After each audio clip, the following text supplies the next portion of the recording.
Au début du mois d'août 2022, à la fin de l'une de nos réunions, Sœur Wanjing a dit « Jeonmin s'est isolée pour réfléchir chez elle. » Lorsque j'ai entendu cela, j'ai demandé « Que se passe-t-il » Wanjing a dit « Lorsque les frères et sœurs évoquaient l'apparition de problèmes dans son devoir, Jeonmin refusait systématiquement de l'accepter et argumentait même pour se défendre. Elle provoquait un scandale, pleurait et causait de l'exclandre, et elle reportait même sa frustration sur son devoir. En conséquence, le travail ne pouvait plus avancer normalement et cela engendrait des perturbations dans la vie d'Église. Si elle ne réfléchit pas pour essayer de mieux se connaître et essaie toujours de se défendre, elle devra sans doute être exclue. Mais lorsque j'ai entendu cela, j'ai été très surprise. Je pensais que Jeonmin avait toujours renoncé et s'était toujours dépensée pendant toutes ces années de croyance en Dieu, et que lorsqu'elle abreuvait les nouveaux arrivants, elle était aimante et agréable.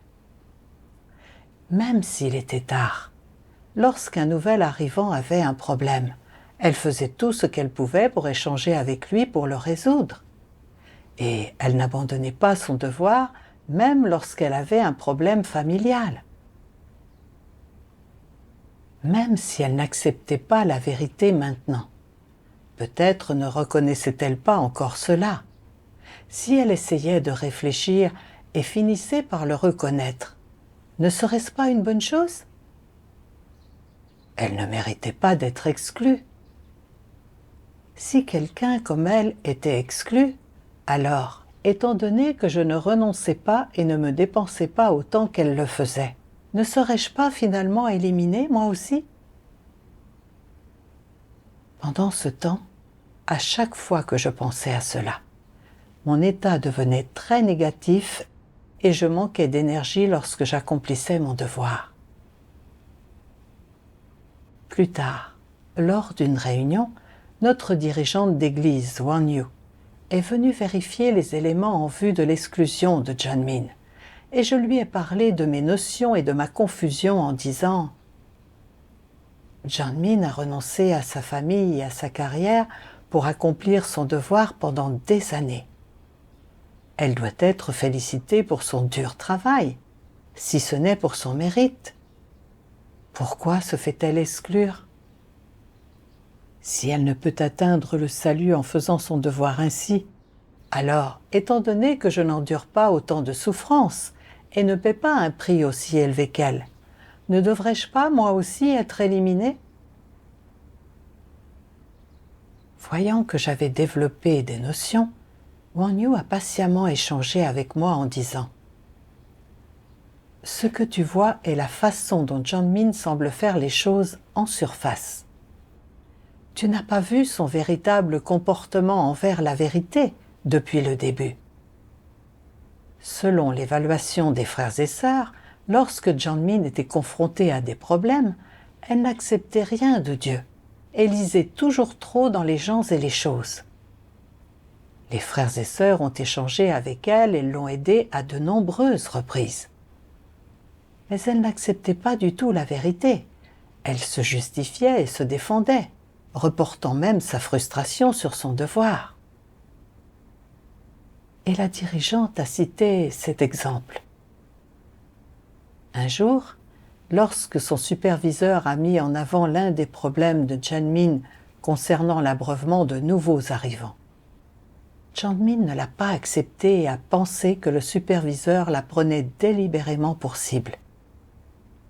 Elle a perdu patience et elle a dit « Je ne peux plus faire ce devoir, trouvez quelqu'un d'autre. » Puis elle est partie en pleurant. La dirigeante a dit que telles étaient les manifestations de Jeonmin depuis le début, et qu'à chaque fois que quelque chose impliquait sa fierté et son statut, elle provoquait un scandale sans que personne ne puisse la retenir. Même son superviseur se voyait contraint par elle. Ces comportements dérangeaient profondément la vie d'Église et affectaient le travail d'abreuvement. Même si Jiang Ming avait fait son devoir pendant ses années de croyance en Dieu, elle ne poursuivait pas du tout la vérité. Et lorsqu'elle était confrontée à des problèmes, elle ne les acceptait jamais de Dieu. Elle ne réfléchissait ni n'apprenait de nouvelles leçons non plus. Elle était une incrédule. Ensuite, Wang Yu a lu un passage des paroles de Dieu.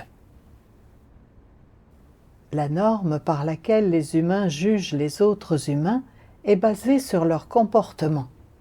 Ceux dont le comportement est bon sont justes, tandis que ceux dont la conduite est abominable sont mauvais. La norme par laquelle Dieu juge les humains est basée sur leur essence, à savoir s'ils se soumettent à Dieu ou non.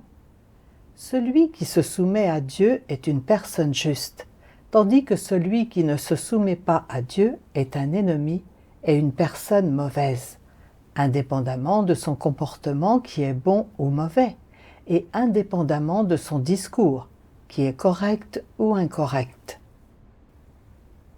Puis elle a échangé et a dit « Les gens jugent les autres en se basant sur leur apparence. Si le comportement de quelqu'un semble être bon, alors il est une bonne personne.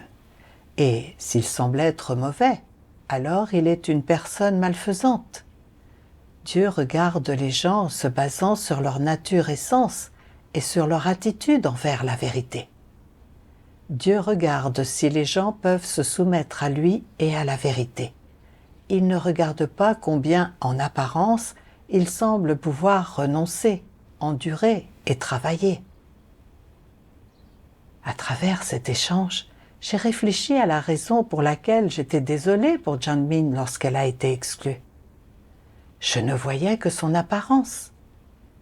J'ai vu qu'elle était capable de renoncer à sa famille et à sa carrière, d'endurer des souffrances et de payer un prix, et que lorsque les nouveaux arrivants rencontraient des problèmes, elle n'hésitait pas à prendre du temps pour échanger avec eux. Je croyais donc qu'elle était quelqu'un qui poursuivait la vérité.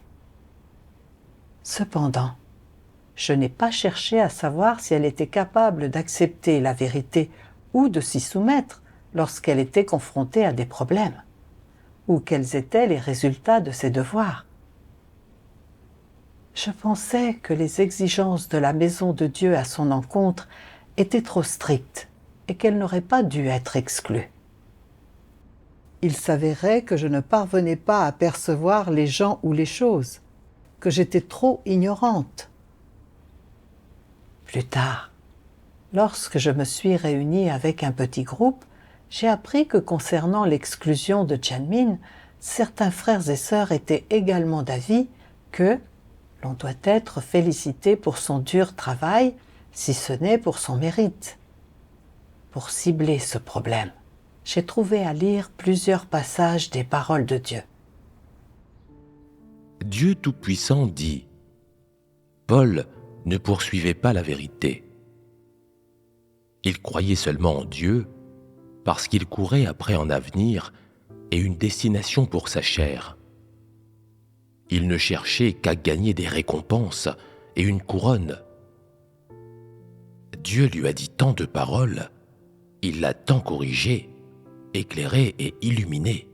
Et pourtant, Paul ne s'est pas soumis à Dieu, ni n'a accepté la vérité. Il s'est toujours rebellé contre Dieu et lui a résisté.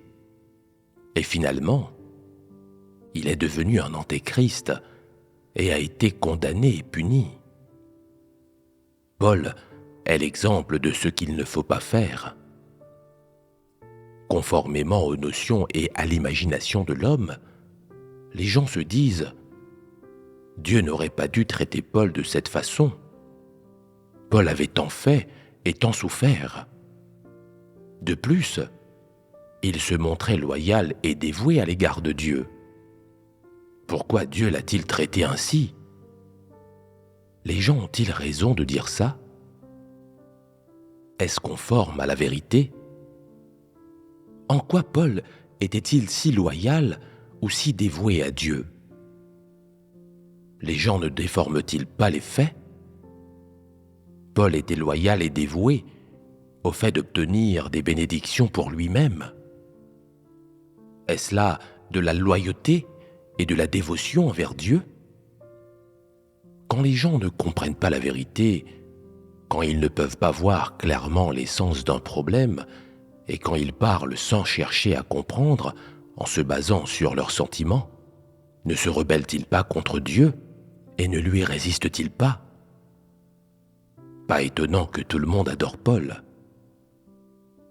Ceux qui sont de Satan adorent toujours Satan, et ils vont jusqu'à parler pour Satan, en se basant sur leurs sentiments. Cela signifie que même quand les gens semblent s'être séparés de Satan, ils restent connectés à lui. En fait, quand les gens parlent pour Satan, ils parlent également pour eux-mêmes. Les gens compatissent avec Paul parce qu'ils sont comme lui et qu'ils sont sur le même chemin que lui. Selon le bon sens de l'homme, Dieu n'aurait pas dû traiter Paul ainsi, mais ce que Dieu a fait était à l'exact opposé du bon sens de l'homme. Voilà le tempérament juste de Dieu, et c'est la vérité. Si une personne parle conformément au bon sens de l'homme, elle dira peut-être, même si Paul n'a pas accompli grand-chose, il a fait beaucoup de travail et d'efforts. Il aurait dû être épargné, simplement en raison du nombre d'années pendant lesquelles il a souffert. Même s'il n'a été qu'un exécutant, c'est acceptable. Il n'aurait pas dû être puni ou envoyé en enfer. Voilà ce que sont le bon sens et les sentiments de l'homme. Il ne s'agit pas de la vérité. Quel est l'aspect le plus aimable de Dieu? Qu'il n'a pas le bon sens de l'homme. Tout ce qu'il fait est conforme à la vérité et à son essence. Il révèle un tempérament juste. Dieu n'a aucune considération pour tes souhaits subjectifs et pour les faits objectifs de ce que tu as accompli. Dieu détermine et définit le genre de personne que tu es en se basant sur ce que tu fais, ce que tu révèles et sur le chemin que tu suis. Puis, il adopte l'attitude la plus appropriée pour toi. Voilà comment est advenu le résultat concernant Paul. Quand on examine le cas de Paul, on a l'impression que Dieu s'est montré dépourvu d'amour. Pierre et Paul étaient tous deux des êtres créés, mais alors que Dieu approuvait et bénissait Pierre, il a exposé, disséqué, jugé et condamné Paul. On ne peut pas voir l'amour de Dieu dans la façon dont il a décidé de la fin de Paul. Alors, en te basant sur ce qui est arrivé à Paul, pourrais-tu dire que Dieu n'a pas d'amour? Non, tu ne le pourrais pas, parce que Dieu a discipliné Paul de nombreuses fois, l'illuminant, lui laissant de nombreuses chances de se repentir. Mais Paul a refusé obstinément et il a emprunté le chemin de la résistance à Dieu. Et donc, finalement, Dieu l'a condamné et puni. Certaines personnes finiront par dire « J'ai tellement travaillé pour toi et, bien que je n'ai peut-être pas accompli de grands exploits, je me suis appliqué dans mes efforts. Ne peux-tu pas simplement m'ouvrir la porte du ciel pour manger le fruit de la vie? Tu dois savoir quel genre de personne je désire. Ceux qui sont impurs ne sont pas autorisés à entrer dans le royaume. Ceux qui sont impurs ne sont pas autorisés à souiller la terre sainte.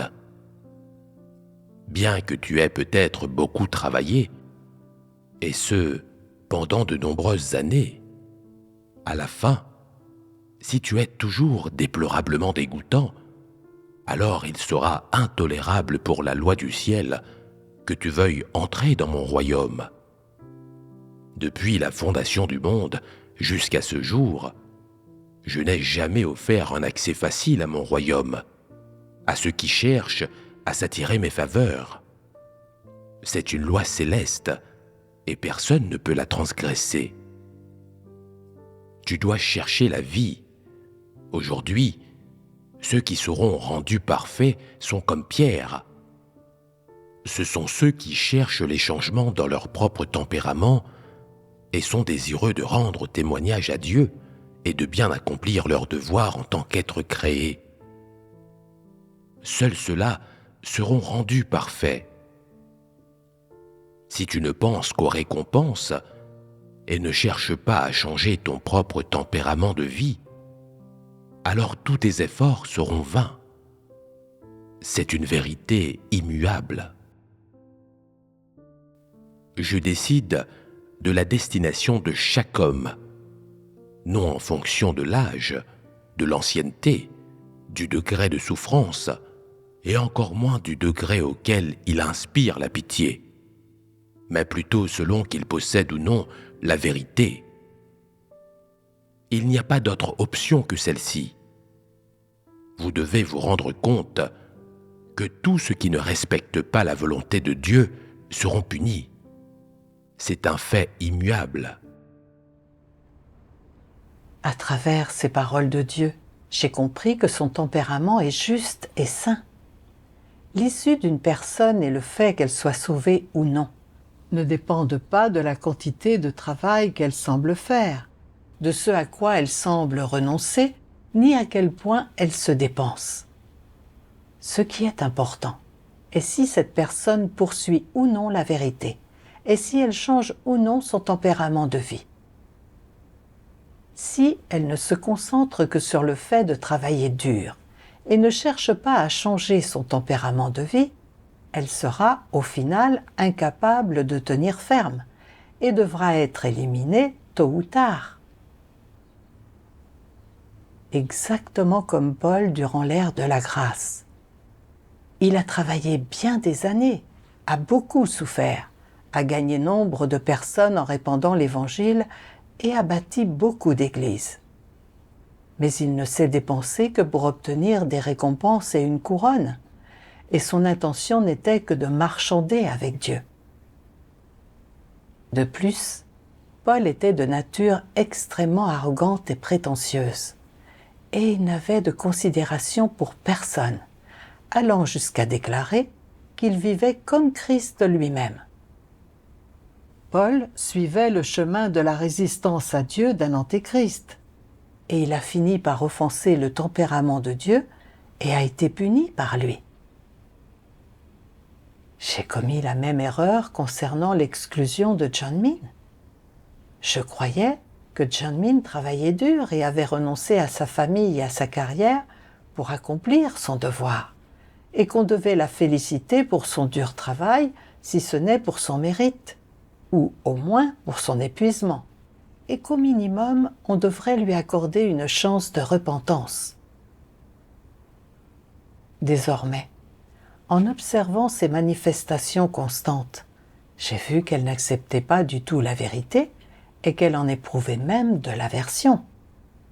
À chaque fois que quelque chose lui arrivait, elle provoquait un scandale dès lors que cela concernait sa fierté et son statut. Non seulement elle n'acceptait pas l'aide et les conseils des frères et sœurs, mais elle était difficile au-delà du raisonnable, jurait, disait des bêtises et reportait sa frustration sur son devoir. Elle ne ressemblait en rien à une personne qui croyait en Dieu. Lorsque les frères et sœurs ont exposé et souligné ces problèmes, elle pensait qu'ils la mettaient volontairement dans l'embarras, et parfois elle se sentait lésée et ignorait donc le dirigeant, empêchant celui-ci de mettre en œuvre le travail. Sa présence au sein de l'Église perturbait les frères et sœurs ainsi que le travail, et l'on pourrait dire que les inconvénients l'emportaient sur les avantages. Son exclusion par l'Église a pleinement révélé la justice de Dieu. Cependant, je n'avais pas jugé ce problème d'après les vérités principes. Lorsque j'ai appris qu'elle avait été exclue, j'ai mal compris Dieu et pris la défense de John Min. J'ai vu que je n'avais pas la vérité et ne savais pas comment discerner les gens, et que je pouvais résister à Dieu à tout moment. Plus tard, j'ai lu un autre passage des paroles de Dieu.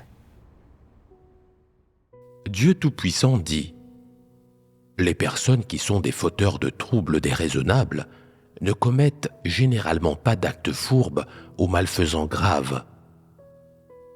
Mais dès que leurs intérêts, leur réputation ou leur dignité sont impliqués, elles explosent immédiatement de colère, piquent des crises, agissent de manière barbare et menacent même de se mutiler. Dites-moi, si une personne aussi absurde et barbare naissait dans une famille, toute la famille n'en souffrirait-elle pas ? Le foyer serait alors plongé dans une atmosphère malsaine et lugubre, remplie de cris et de hurlements, le rendant insupportable à vivre. Certaines églises ont de telles personnes. Bien que cela puisse ne pas être apparent, quand tout est normal, vous ne savez jamais quand elles pourraient avoir une crise et se révéler. Les principales manifestations de ces personnes comprennent des crises de colère, des arguments absurdes et des jurons en public, entre autres. Même si ces comportements ne se produisent qu'une fois par mois ou tous les 6 mois, ils causent une grande détresse et des difficultés, apportant divers degrés de perturbation à la vie d'église de la plupart des gens. S'il est effectivement confirmé que quelqu'un entre dans cette catégorie, il doit être traité rapidement et exclu de l'Église. Certains pourraient dire, ces gens ne font aucun mal en soi. Ils ne peuvent pas être considérés comme des gens malfaisants. Ils devraient être tolérés et endurés. Dites-moi, serait-il acceptable de ne pas gérer de telles personnes ? Non, ça ne serait pas acceptable. Pourquoi pas ? Parce que leurs actions causent beaucoup de problèmes et de contrariétés à la plupart des gens et causent également des perturbations à la vie d'Église. Selon cette conclusion, il est clair que ceux qui perturbent la vie d'Église, même si ce ne sont pas des personnes malfaisantes ou des antéchrists, ne devraient pas rester au sein de l'Église. Du fait que de telles personnes n'aiment pas la vérité, mais ont de l'aversion pour la vérité. Peu importe combien d'années elles croient en Dieu, ou combien de sermons elles entendent, elles n'accepteront pas la vérité. Une fois qu'elles font quelque chose de mal, et qu'elles sont émondées, elles piquent des crises de colère et racontent n'importe quoi. Même lorsque quelqu'un échange sur la vérité avec elles, elles ne l'acceptent pas. Personne ne peut les raisonner. Même lorsque je leur communique la vérité, elles peuvent rester silencieuses extérieurement, mais ne pas l'accepter intérieurement. Lorsqu'elles sont confrontées à une situation réelle, elles agissent toujours comme elles l'ont toujours fait. Elles n'écoutent pas mes paroles, donc vos conseils seraient encore moins acceptés par elles. Bien que ces personnes ne puissent pas commettre de méfaits majeurs, elles n'acceptent pas du tout la vérité.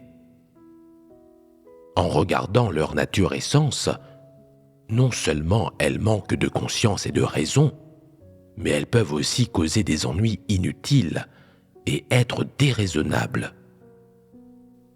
De telles personnes peuvent-elles atteindre le salut de Dieu ?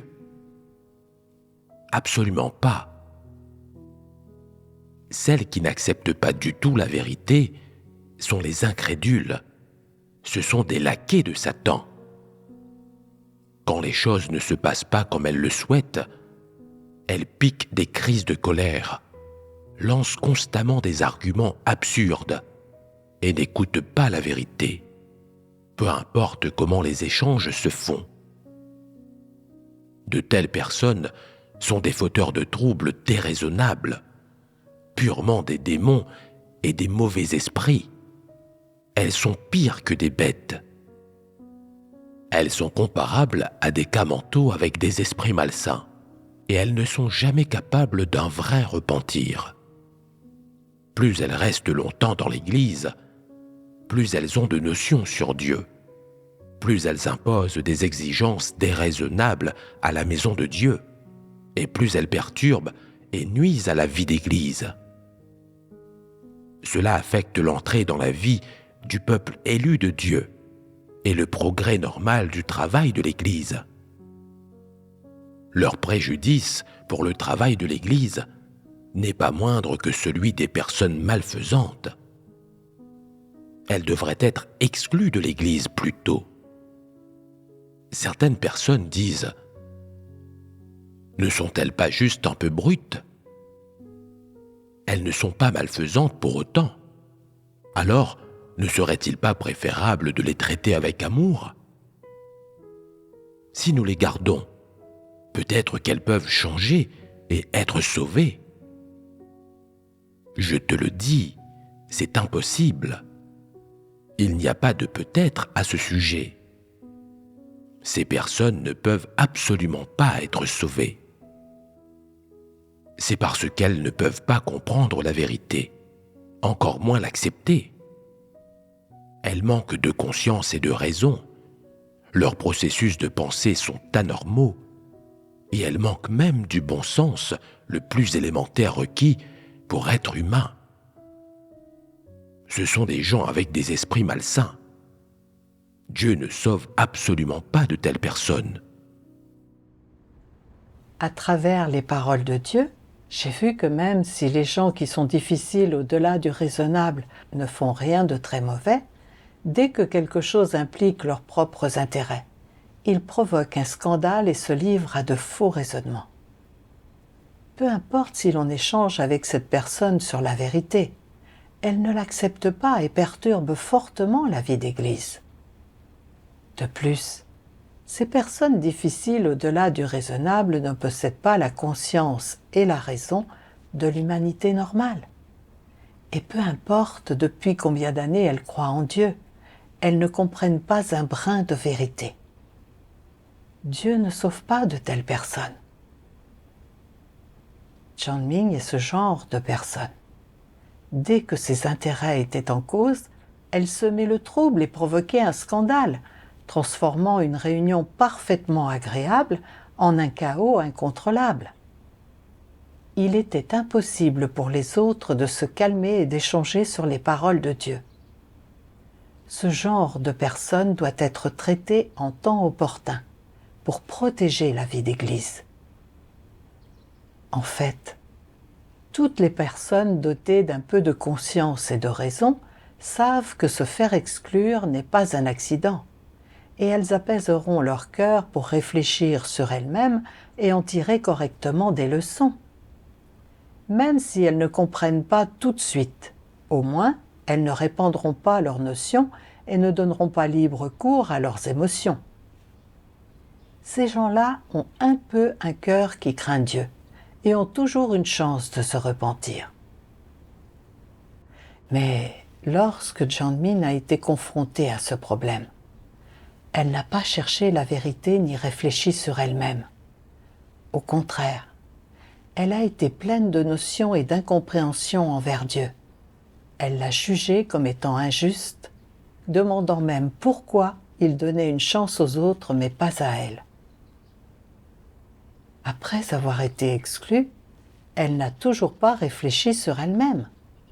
Elle a continué à argumenter, à crier contre Dieu, donnant libre cours à son mécontentement et son indignation, répandant ses notions et induisant les gens en erreur. Étant donné qu'elle n'avait pas la moindre attitude de repentance, son exclusion a été totalement du fait de la justice de Dieu. Grâce à cette expérience, j'en suis venue à comprendre à quel point il est important de discerner l'essence des gens selon les paroles de Dieu. L'affirmation « on doit être félicité pour son dur travail, si ce n'est pour son mérite » était fallacieuse et n'était pas conforme à la vérité. Ceux qui ne savent pas discerner les autres en se basant sur les paroles de Dieu seront induits en erreur, et ils verront même les incrédules et les personnes malfaisantes comme étant leurs frères et sœurs et prendront leur défense. Seule la considération des gens et des choses à la lumière des paroles de Dieu est juste. Je ne me sentais plus désolée pour l'exclusion de John Min, et j'étais également plus attentive envers moi-même, m'assurant que lorsque j'étais émondée, jugée ou châtiée, j'étais capable de chercher la vérité, de réfléchir sur moi-même et de croire que tout ce que fait Dieu est juste. C'est grâce aux paroles de Dieu que je suis en mesure de récolter du fruit.